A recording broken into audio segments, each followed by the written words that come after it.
So when I think of zakat, fasting, hajj, I'm thinking negligence. That's the word that comes to my mind. Laziness.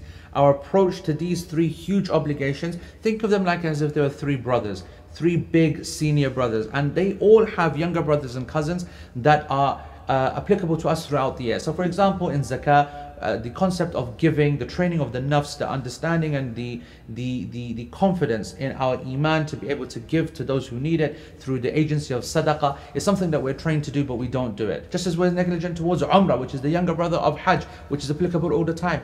And especially so for fasting. How many days do we have in the year to fast? And the different categories that fasting falls into, from obligatory to recommended to something which is just permissible, to then the hated and to the haram as well. Is this acceptable, this kind of attitude? When it comes to the actual time itself, for example, hajj, saying that I'm going to go and do hajj when I'm 60 years old, is that the attitude of a Muslim? It's not, which is why the companions themselves used to say that if a person has the wealth and the health and the ability to do hajj, and he doesn't, then he might as well be a Christian. He might as well be a Christian. You see their approach to zakat. They turn up in Ramadan most of the time and they say, well, you know what, I'm not sure how much you need to pay, on what I need to pay on, but I'll just pay this amount and it should cover it. Well, first of all, based on the premise that you actually are covering it, what if you're not actually covering the obligatory amount that you have to pay? And then even if you do, well, it's okay just to say, well, this is for the zakah and everything extra is sadaqah. It's like turning up to the masjid and saying, well, Maghrib is 3 rak'ah, I'll pray Maghrib 3 to Allah subhanahu wa ta'ala, 1 extra bonus. It's just a joke that anyone would actually think that.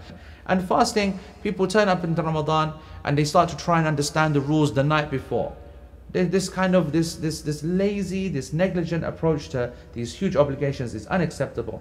And that's why we have this class Rizq Factory, and we hope that over these 2 weekends we're going to cover all of the details that relate to this. So inshallah, I hope that people will understand how important this subject is and that they will attend inshallah when the class comes to a city near you.